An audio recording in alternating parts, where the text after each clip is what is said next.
C'est parti, on va parler ensemble ce soir de la punaise arlequin. La punaise, on verra qu'il y a quelques noms autres que celui-là, et puis qui est vraiment, on ne peut pas se tromper, elle est très facilement reconnaissable. Donc on va découvrir un peu sa place dans le grand monde des punaises, parce qu'il y a plein d'autres sortes de punaises différentes. On va avoir un petit aperçu, et puis on va apprendre à la reconnaître et dans quel habitat elle vit et comment on peut l'aider, comment la favoriser. Pour rappel, moi je travaille pour Arthropologia, qui est une association naturaliste de protection de l'environnement, avec un pôle d'expertise naturaliste, un pôle de formation, un pôle de sensibilisation, d'éducation de l'environnement, et puis une vie bénévole, une vie associative importante. On parle donc aujourd'hui de la punaise arlequin qui, dans le club des insectes, dans le grand groupe des insectes, elle fait partie de l'ordre des hémiptères. Donc le sous-ordre des sternorynques, on est dans l'ordre des hémiptères, dont font partie les punaises. Mais il n'y a pas que les punaises, donc il y a d'autres sous-ordres, les sténorynques, je vais les repasser rapidement, les aleurodes, les voilà. Hop. Il y a aussi, vous vous en souvenez, les cochenilles, les psylles et les pucerons. Le rostre que je voulais vous montrer, il est là, les antennes, et puis le rostre des pucerons qui sert donc à piquer le tissu des plantes et pour prélever la sève. Il y a un autre sous-ordre, l'ordre des océnorynques, dont font partie, qui comprend plutôt les cercopes, les cicadelles, hein, vous avez peut-être déjà vu les crachats de coucou, quand il y a de la mousse sur les herbes, on dirait que quelqu'un a craché, on dit ah, qui c'est qui a craché là, c'est dégoûtant. En fait, c'est des larves de cicadelles ou cercopes qui se protègent au stade larvaire, elles ressemblent aux adultes, un moment plus petits, et elles se protègent donc de la chaleur, puis éventuellement des prédateurs, en faisant comme ça une émulsion avec leur urine et puis de l'eau. Elles forment une sorte de mousse, c'est monté comme les blancs d'œufs montés en neige. Et c'est ça qu'on retrouve, qu'on appelle crachat de coucou, qui coïncide avec la période où on entend chanter les coucous, d'où cette association de c'est les coucous qui ont craché. Pas du tout, c'est des océnorynques, bien sûr, donc cercopes ou cicadelles. Dans ce groupe-là, beaucoup plus connu, les cigales. Cigales, il y a un paquet de cigales aussi, une bonne diversité, certaines toutes petites, mais il n'y a pas que la cigale des vacances, la cigale du Sud qu'on a l'habitude d'entendre, notamment dans les séries et les films, dès que ça se passe un peu au soleil. Il y a une grande diversité de cigales que je vous invite à découvrir. Les fulgores aussi, avec leur tête, il n'y a qu'une seule espèce, je crois, dans la région, hein, parce que du côté de Lyon, les fulgores font partie aussi de ce même groupe. Et également les membracides, avec ici le membracide bison, qui a vraiment cette forme caractéristique avec ses deux grandes cornes sur la tête. Il vient d'ailleurs d'Amérique, donc il a bien le nom de bison, puis il est associé là-bas à des milieux stépiques. C'est un bison, mais miniature, vraiment des formats insectes, et qu'on retrouve chez nous aussi. Donc tous ces animaux-là aussi ont un rostre piqueur et puis se nourrissent de plantes. On arrive enfin au sous-ordre des hétéroptères. Les hétéroptères, c'est les punaises. C'est ce qui nous intéresse particulièrement. Hop, est-ce que vous avez retrouvé la punaise arlequin parmi cette diversité? Voilà un tout petit aperçu de la diversité des punaises. On va voir un peu plus en détail la diversité des familles. Voilà. Pas toutes, mais les principales, en tout cas celles que je voulais partager avec vous, des familles de punaises. On commence par des familles de punaises en milieu aquatique. Vous avez peut-être déjà vu les gérisses, donc la famille des gérissées. Punaises qu'on appelle parfois araignées d'eau. Pourtant, ce sont des punaises, hein, elles ont bien 6 pattes, mais il y en a 2 qui sont repliées par l'avant. Sur l'avant, d'ailleurs, on dirait qu'elles ont 4 pattes. Et c'est des punaises qui patinent à la surface de l'eau. Elles sont capables de voler, elles peuvent aller coloniser comme ça des nouveaux points d'eau. Puis elles se nourrissent à la surface dès qu'il y a une petite proie qui tombe, hop, elles se précipitent dessus. Et elles profitent de la tension superficielle de l'eau pour s'appuyer grâce à leurs pattes et pour ne pas couler. Autre famille de punaises aquatiques, les notonectidés, dont font partie les notonectes. En voici une en photo. Les notonectes, ça veut dire qu'ils nagent sur le dos, notonectes. Et effectivement, ces punaises-là, elles ont toujours le corps à l'envers, la tête qui regarde vers la surface pour, si jamais il y a une petite proie qui vient se noyer à la surface, au lieu d'arriver par le dessus comme les gérisses, c'est par dessous, les notonectes. Et puis avec une paire de vraiment grandes pattes, c'est les rames de la barque, hein. C'est le petit bateau. D'ailleurs, il y a un nom en anglais qui se rapproche de ça, le petit rameur, pour cette famille de punaises-là. Autre famille de punaises aquatiques, les népidés. Donc ça, c'était des punaises prédatrices jusqu'à présent, et on continue aussi avec les népidés. Voici une nèpe, la nèpe cendrée, qui a les ailes légèrement ouvertes. On voit, donc c'est les hémiélytres, les ailes cornées légèrement ouvertes. On voit dessous les ailes pour le vol, qui commencent à se déployer, mais bon. Là, on peut voir sur sa tête le rostre piqueur qui lui sert à se nourrir sur des proies qu'elle capture directement dans l'eau grâce à des pattes avant ravisseuses qui se terminent en crochet vraiment très solide. Et on devine flou, en bout de l'abdomen, donc au bout du corps, un tube, mais c'est une sorte de siphon qui sert aux NEP à aller respirer à la surface. Voilà, elles ne vont pas respirer en plaçant la bouche en dehors de l'eau, non, elles prélèvent l'air directement par ce tuba, au bout de l'abdomen. Il y a tout un tas de stratégies du côté des punaises aquatiques.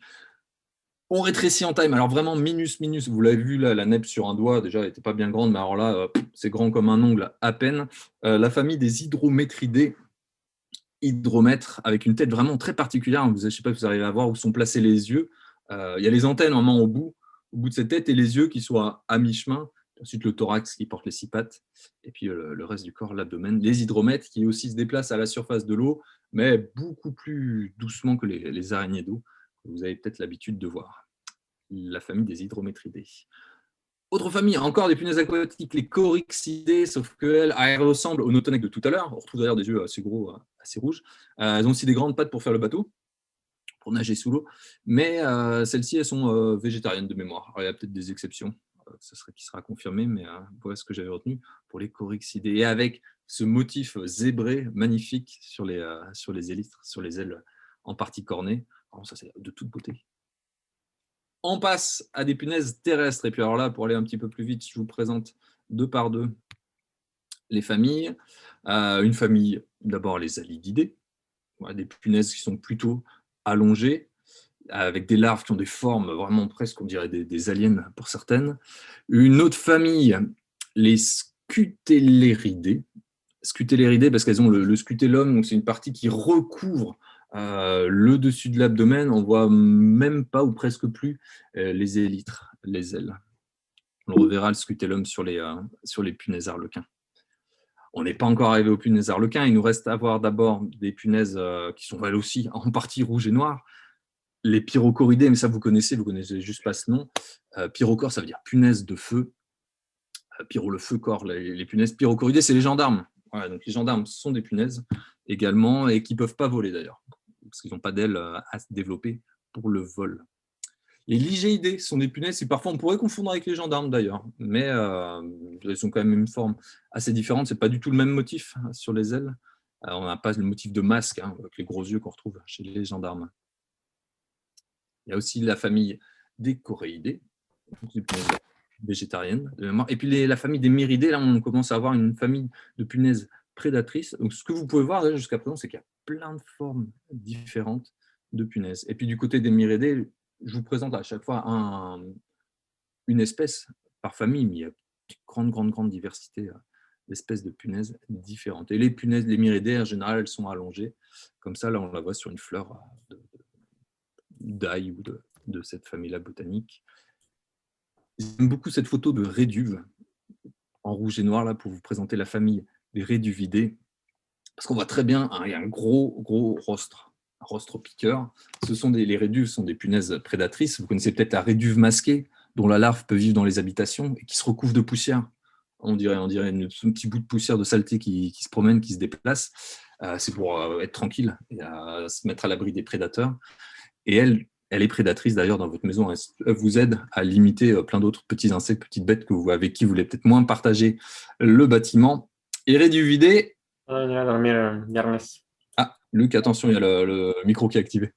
On continue sur les réduvidés, le gros piqueur. Il paraît que celles-là, si on les serre, si on les capture dans les doigts et qu'elles se sentent trop dérangées, elles peuvent se défendre avec une morsure qui est, paraît-il, très douloureuse. J'en ai pas fait l'expérience, mais donc attention, si on peut les laisser grimper sur la main, pas de problème, comme avec la grande majorité des insectes, mais il ne faut juste pas les coincer pour pas qu'ils se sentent en danger et pas qu'ils aient une réaction de défense. On passe à la famille d'à côté, les cydnidés, avec une punaise qu'on appelle, qui a des formes, des couleurs comme l'oiseau lapis. En anglais, elle a un nom, c'est la punaise pie. J'aime beaucoup cette punaise-là avec ces couleurs que j'ai découvert, très originales, comme un oiseau. La famille des Tingidés, ça vous connaissez peut-être, c'est le tigre du platane qu'on retrouve. Oui, elle a une forme un peu particulière, avec, on dirait de la dentelle, sa cuticule, donc le corps, son exosquelette, qui est vraiment tout particulier. On dirait que ça a été fait comme ça, à la dentelle. Et la famille on l'aime beaucoup moins celle-là, hein, du côté des Simicidés, c'est les punaises de lit. Elles sont hématophages, elles se nourrissent de sang de mammifères, nous y compris, hein, là en photo sur la peau d'un être humain, quand on les a dans le lit, dans la laiterie, c'est vraiment pas des chouettes expériences. Une famille ici avec des petites pointes aux épaules, les Acanthosomatidés. On voilà un bel exemplaire, une punaise qui est la punaise de l'aubépine, qui se nourrit notamment des fruits de l'aubépine avec des couleurs assez fluo, c'est vert, jaune, rouge, magnifique ces punaises-là. Elles ne sont pas toutes comme ça dans la famille, hein. Et on arrive à la famille qui nous intéresse tout particulièrement, la famille des Pentatomidae.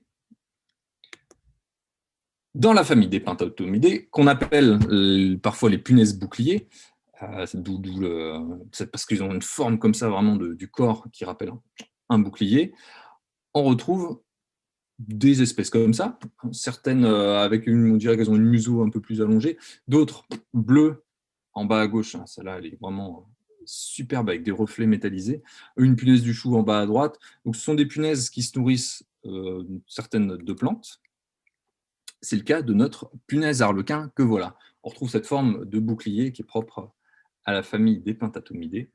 Et la punaise à arlequin qui a vraiment l'abdomen qui est recouvert entièrement par cette partie qu'on appelle le scutellum. On ne distingue pas les élytres, les ailes cornées, elles sont cachées là. Punaise à arlequin, c'est ce nom qui a été choisi pour le défi insecte, mais c'est une punaise qui a plusieurs noms. On l'appelle aussi graphosome italien. Grapho, c'est l'écriture, hein. Scutellaire rayé. Alors pourquoi italien? Je ne sais pas, peut-être qu'il a été décrit en Italie, parce qu'elle est quand même présente bien plus largement que la péninsule italienne. On l'appelle aussi scutellaire rayé, on l'appelle aussi pentatome rayé, mais moi j'aime tout spécialement l'appeler la punaise pyjama.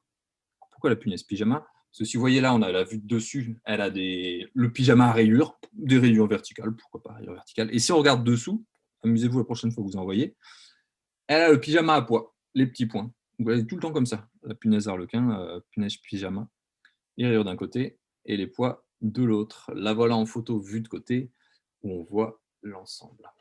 Profitez-en au passage pour essayer de distinguer le rostre, on le devine un peu hein, sous la tête, et puis notez au passage la taille de la tête, vraiment toute petite, mini.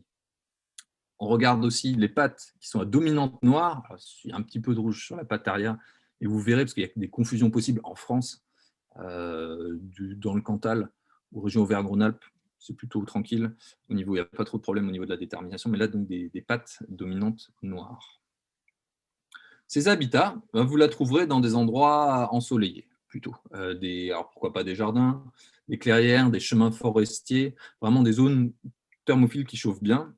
Et on la voit très très souvent, ça va nous amener à ce qu'elle mange, sur des fleurs d'ombellifères. Famille des apiacées, carottes par exemple, du sureau, est-ce qu'on pourrait l'avoir sur du sureau? C'est pas la même famille, mais je m'interroge. En tout cas, des fleurs bien ouvertes. Et si vous la voyez sur des fleurs de carottes, mais comme ça pourrait être là, en tout cas c'est la famille des apiacées, les punaises arlequins, elles se nourrissent de fruits. Voilà. Directement, elles vont percer, alors pas les fruits tout secs, mais là ils sont bien verts sur la photo, donc des punaises arlequins en train de se nourrir. Que des couples d'ailleurs, hein. Couple mâle-femelle, alors couple parce qu'ils sont attachés par le bout, en tout cas ils se rejoignent par le bout de l'abdomen, ils sont en train de copuler. Mâle-femelle, à ma connaissance, il n'y a pas de moyen comme ça facile, visuel, de les distinguer. Et là, on profite très bien de la vue de dessous, la vue ventrale de tous les petits points de ces punaises pyjama. Qu'est-ce qu'il y a comme espèce proche avec qui on pourrait les confondre? Donc, je vous disais, pour le Cantal, il n'y a pas de problème, mais quand même, pour que vous sachiez, à l'échelle de la France, et peut-être qu'elle va remonter d'ailleurs, mais localisée dans le sud-est majoritairement de la France, on trouve Graphosoma semi-punctatum. Notre punaise arlequin, Pentatum rayé, Graphosome italien, c'est Graphosoma italicum. Celle-là, semi-punctatum, vous allez voir la différence, elle est quand même assez flagrante. Juste à l'arrière de la tête, au lieu d'avoir des rayures, le pyjama en rayures complet, eh bien, il y a des points. Elle a fait un petit mélange sur son dos, du pyjama à rayures points. Elle n'était pas trop décidée. Donc, c'est celle-là, Graphosome semi-ponctué. Donc, si vous allez un petit peu plus dans le sud-est de la France, vous pouvez le rencontrer également. Et aussi, on la trouve en Corse. Une autre espèce, Graphosome liné, Graphosoma lineatum, qui ressemble alors lui vraiment beaucoup à notre punaise pyjama.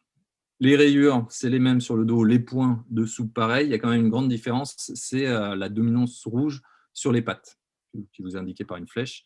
Et alors, bon, il n'y a pas trop de chance de la trouver près de chez vous. Ce serait plutôt, comme on voit sur la carte, c'est la région méditerranéenne, vraiment. Afrique du Nord, notamment.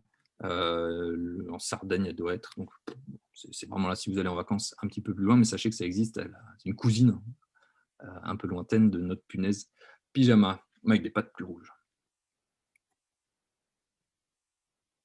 Le cycle de vie de cette punaise arlequin. D'abord l'accouplement, vous avez mâles et femelles. Il faudrait voir s'il n'y a pas une histoire de taille, parce que chez les insectes, à quelques exceptions près, ce sont les femelles qui sont plus grandes. Là, sur la photo, on voit qu'il y en a quand même un des deux insectes qui est plus petit.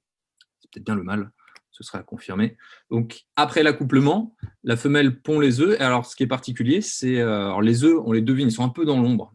Je suis désolé, je ne vous ai pas trouvé une meilleure photo, mais ce sont les points blancs en dessous, ici, du morceau de plante. Et la femelle surveille les œufs. Elle les protège. C'est assez rare dans le monde des insectes, où il y a une stratégie qui est plutôt de pondre des dizaines, voire des centaines d'œufs. Et puis, on verra bien, dans l'eau, il y en a quelques-uns qui vont survivre et atteindre l'âge adulte, mais pas beaucoup, quelques individus seulement sur la quantité qui a été pondue. Là, il y a une stratégie avec moins d'œufs pondus, mais les œufs, ils sont groupés d'ailleurs. La ponte, c'est des œufs regroupés. Elle protège les œufs, puis elle protège même les premiers stades de la larve quand vraiment elles viennent de sortir de l'œuf. C'est assez rare pour le souligner chez les insectes. Et les larves, bon là, elle a déjà bien grandi, mais en voici une. On devine d'ailleurs sur son abdomen, le bout du corps, on voit les segments, ça fait comme des sortes de rayures, et les ailes ne viennent pas encore recouvrir cette partie. Et le scutellum non plus, on le devine un peu, il est un peu en pointe avec cette ligne jaune qui lui traverse le haut du dos, on pourrait dire, et ça ne recouvre pas encore l'abdomen. Et les larves, elles n'ont pas du tout le pyjama. Elles sont toutes marron comme ça. Elles n'ont pas ces couleurs noires et rouges qui sont bien visibles. D'ailleurs, on expliquera pourquoi tout à l'heure. Le stade larvaire, il y en a 5, avec des mues à chaque fois, elles changent de peau au fur et à mesure de la croissance. Et ce stade de larve, c'est 4 à 5 semaines. Jusqu'à devenir adulte, et puis aller sur les fleurs trouver un ou une partenaire pour se reproduire. Alors, c'est quoi la vie d'une punaise pyjama? En tout cas, quelques traits de vie. D'abord, rappeler ou expliquer que les punaises, la plupart peuvent voler, et c'est le cas de la punaise arlequin, qu'on ne voit pas forcément plus souvent voler. En fait, pour le dire autrement, la plupart du temps, vous allez la voir posée sur les fleurs. Elle n'a pas un déplacement très très rapide, mais ça lui arrive de voler quand même. Et c'est là où il y a une partie des ailes cornées, puisque vous voyez la zone rouge sur ces ailes ouvertes, c'est une zone un peu rigide, un peu plus protectrice que le reste des ailes, qui est plus souple, qui sert vraiment au vol, avec cette forme qui a vraiment une forme toute spéciale quand elle vole. Et on voit le scutellum qui reste en place, donc c'est cette zone un peu triangle, pointue, qui porte la majorité des rayures. C'est donc cette zone-là qui s'appelle le scutellum, qu'on ne retrouve pas chez la plupart des autres punaises.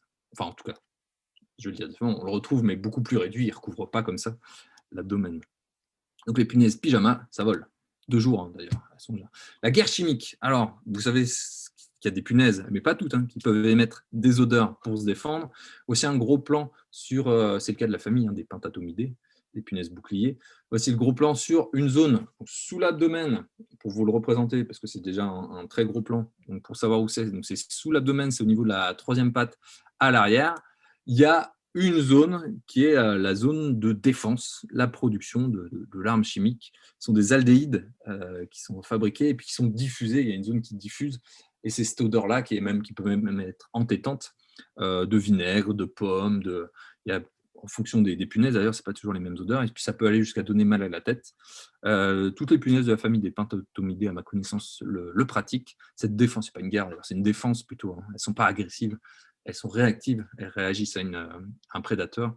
Et quand on en attrape une dans la main, ou qu'on en pousse une, ou qu'on secoue un peu la main, elles se sentent attaquées. Elles se défendent par cette production-là. Et ça leur sert justement à se défendre des prédateurs. Alors, prédateurs, parmi les prédateurs, il y en a un paquet, mais on peut déjà citer les oiseaux.